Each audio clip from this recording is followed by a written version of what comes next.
Hey everybody, what is going on? It is Dunbar Snackbar here with game number 2 of the World Series. Game number 1 actually was tremendous for the Detroit Tigers. Justin Verlander was on fire from the mound.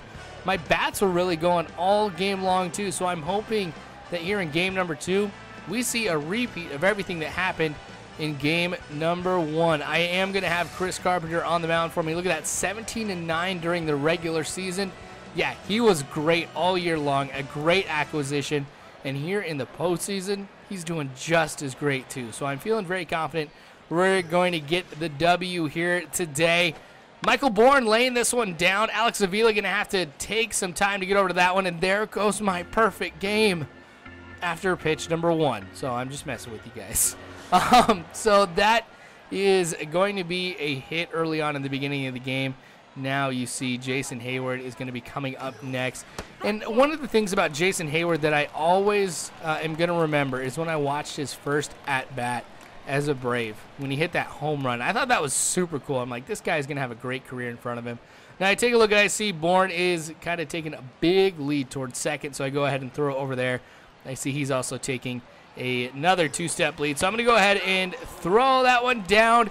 Alex Avila, with his tremendous arm, is able to get Michael Bourne out right there. I did throw a slider, so I was kind of nervous that I wasn't going to be able to get him. Probably should have thrown a fastball, but I guess it works out in the end since he does get out. We're looking at an 0-2 count here to Hayward.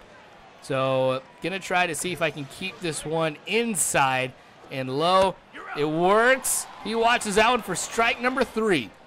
So we're in good shape here in the second inning. The delivery, and that one is just going to go right past Miguel Cabrera. That was absolutely frustrating because I have no idea why he didn't try and go for it. I'm wondering if he's trying to throw the World Series. We're going to see another Black Sox scandal type of thing here. No, I'm just kidding. Of course, he would never do that. So speaking of Miguel Cabrera, he's going to go ahead and get the first hit of the game for the Tigers. This one is going to go into center field. So it takes us a couple innings, of course, to be able to get there. That's really not that bad in the grand scheme of things. Because when I look at the Atlanta Braves pitching overall, they're sitting at a 97, which is awesome.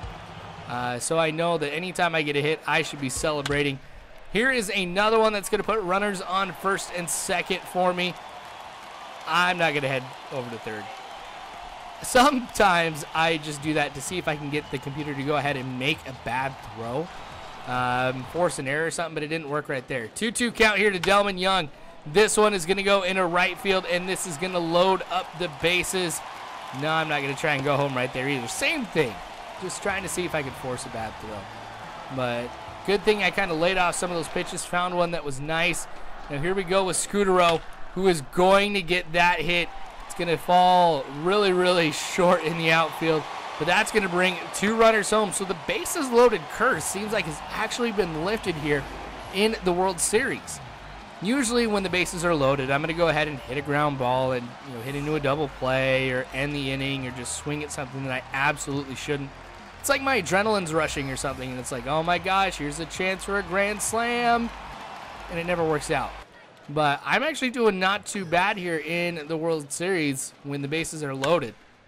So Braves getting another hit into center field. Austin Jackson, who has had a phenomenal postseason as well, running that one down. I have yet to figure out exactly how many stolen bases he has here in the postseason. He's obviously broken the record. I mean, he had 5 stolen bases in one game during the American League Championship Series. That, I think, has got to be one of the greatest moments I think I've had in 2K, was just being able to get that many stolen bases in a game. That was actually really cool. I'm glad you guys were able to see that. All right, runners on first and second. This one is going to go for a double play. Absolutely it is. That one was really, really close. And I was kind of frustrated that I wasn't able to go ahead and get Peralta to go ahead and just step on second. Then he could have made the throw over to first with ease. But he had to go ahead and dish it off to Scudero, which was not cool. But after getting out of that jam here, it looks like the Braves are going to go ahead and keep their offense going as they get a single here in the 4th with 2 outs. Chipper Jones is going to be coming up next. Look at that. 1 strikeout already on the day. Yesterday, or the last game, I guess I should say, he had a great game. I think he went 3 for 4 or something like that. in the last game. So, of course, Chipper Jones is one of the greatest switch hitters ever to play the game. I'm expecting to see a lot more of those 3-for-4 type of games. But he swings at that one high, that two-seam fastball. Some I'm using a lot more, actually, with Carpenter than I typically do. Just really trying to make sure that I go ahead and keep that four-seam fastball available. Because you can see they've been able to get a lot of hits, actually, off of that fastball. So, fifth inning, Johnny Peralta. This one is going to go into right field. This could end up being a double. I'm going to round first and head over there. Looks like it will, as it ended up rolling a lot farther than I thought it was going to. Still 2-0 here for the Tigers at this point with a runner in scoring position here with just one out. Sets up a lot of good things for me here, especially since I have the big three coming up next. Well, we're going to see Victor Martinez ends up getting walked. Probably not the smartest call, because with Victor Martinez, while yes, he can hit for contact, he doesn't necessarily have as much power as the other two hitters in the big three. So Miguel Cabrera is going to be coming up next. Look at that, 99 contact, 89 power. Why did you do that, dude? That ground ball is going to go into right field, and I'm going to be coming home right here. Surprised they went ahead and they threw it over to first base.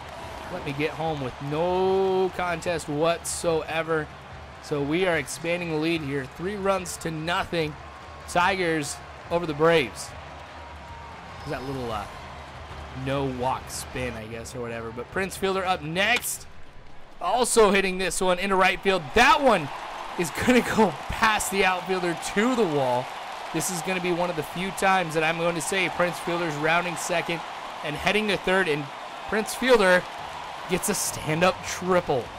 So you always know that something had to have not gone right if Prince Fielder gets a stand-up triple. That's going to allow 2 runs, of course, to come home. That lead that I was talking about expanding just a little bit ago has gotten 2 runs larger. So it seems like the game 2 is going to end up just like game 1, but we still have a few innings still ahead of us. Now there's Prince Fielder over at third. He will end up coming home after this hit falls just short of the center fielder. 6-0 here in the 5th inning. So Chris Carpenter has done well. Here in the 5th inning, our bats have done tremendous. Really one other inning prior to this. So this kind of is continuing on with this trend that I've been having as of late, where I just have a couple innings where I do good. It's like all the other ones are pretty bad for me, but I just have 2 that work really well. All right, so still trying to see if I can get the fastball to come back. That changeup has been working really well. As you can see on the left, the changeup is the only pitch that I've got with the green numerals, meaning that I've gotten strikeouts with it or I've done something well, whereas with the ones that are in red, it means they've been able to get hits off of it. So really no shortage of hits actually for the Braves in this one thus far. They have been pretty consistent. It's just the down thing is they've left a lot of runners on base and haven't been able to do too much with the hits that they have been able to have. But it seems like Carpenter, as we've headed into the 6th inning, and I'd even say it started a few innings before this, maybe even in the 4th might be a little bit too early. But really been very, very dominant. I know I don't get to show you guys every single strikeout, nor do I get to show you guys every single out, of course. But Chris Carpenter's gotten some strikeouts, had a lot of batters hit the ball on the ground, and a great slider right there. Michael Bourne watches for strike number 3. So still going strong. I don't see any reason why I need to worry about pulling him at this point. Even if he goes ahead and lets a run go, I think I'm still going to keep him in here for a little bit, just because of the kind of performance that he's having. This one is going to go deep into center field. Jackson does not get near that one to make the catch, and that's going to end up being a triple for the Braves. So really getting something going right now in the 6th inning with just 1 out. This is going to make it very, very tough, because as Hayward gets on third, if the Braves go ahead and hit a fly ball or something like that, it's easy for him to go ahead and tag up and come home. Of course, any type of base hit will go ahead and bring him home at this point too. So I got to be careful. 0-2 count. Here we go with the base hit for the Braves. That will bring Hayward home. Luckily, it ends up being just a single. So Braves finally get on the board, and I'm really not that that disappointed about it. I mean, sometimes when the computer will score, I'll be like, oh my gosh, why did I do that? Or, you know, that's totally my fault, or this is the beginning of something crazy. I don't think that's the case, because it has taken the Braves 15 innings to go ahead and get a run. So really, a lot of credit goes to the pitching of the Tigers for preventing them from getting anything going. So Carpenter allowing another hit right here in the 8th inning. 6-1 still the score. So we'll be able to see if we can finish off here the 8th inning. Braves want to go ahead and keep it alive with another hit. That'll put the runners, of course, on 1st and 3rd. Throw not in time over to Cabrera. So, again, a dangerous situation here, but we are able to get out of it. Austin Jackson, who has been very quiet here in this game, goes ahead and gets a crazy hit in the right field. Really should not have swung at that one, but I'm very lucky that I made contact with that, and also lucky that that ended up falling for a base hit. So with Austin Jackson, of course, I'm going to go ahead and try and steal. I just lay off that one to give him a chance, and he's going to be safe. Now, the one thing here about Austin Jackson is I've always got to have a righty up after him, and I don't do it right there. So turns out to be okay because he wasn't able to steal 3rd, and that's something that I like to do. But now that we've got him over there, over to 2nd, I guess is what I was trying to get at. Sorry, I kind of lost where I was in my notes.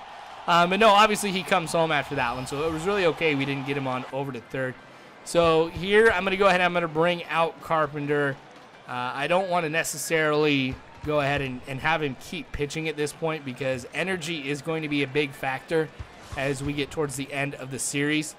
I want to make sure, though, that if we do kind of get in a pickle here or I start to see that the Braves are really trying to get something going and they have a lot of momentum, I need to have Chris Carpenter in there as well as Justin Verlander. So I'm just going to make sure I let him rest here in the 9th inning. You saw Chipper Jones, of course, getting that single right there. 7-1, so I'm not too worried about the Braves going ahead and getting 6 runs here on a 2-out rally. Or a 1-out rally, excuse me. But, hey, I've seen crazier things happen.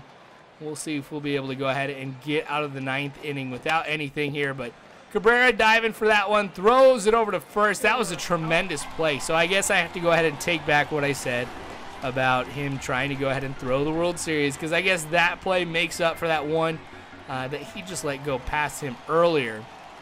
So pretty impressed at how he's been at 3rd all season in the game too.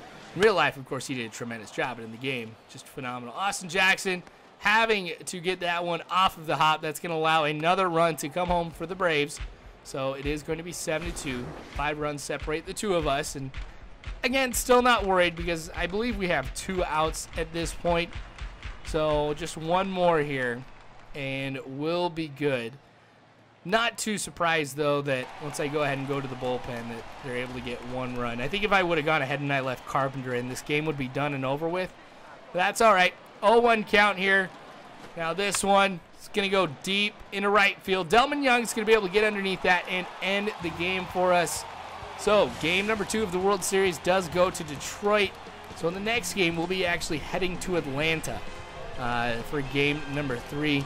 And there will be potentially 3 games there in Atlanta. And if we need games 6 and 7, we'll be coming back to Detroit. So, we'll see how that all plays out. Thanks for watching, you guys. I definitely do appreciate it. More of this to come here pretty soon. Probably tomorrow is when I'll go ahead and post game number 3. So I do, again, appreciate you watching. Subscribe if you haven't already. You can follow me on Facebook, Twitter, all that great stuff. All you got to do is check the description below. But again, you guys, thanks for watching. And as always, I hope you guys have a good one.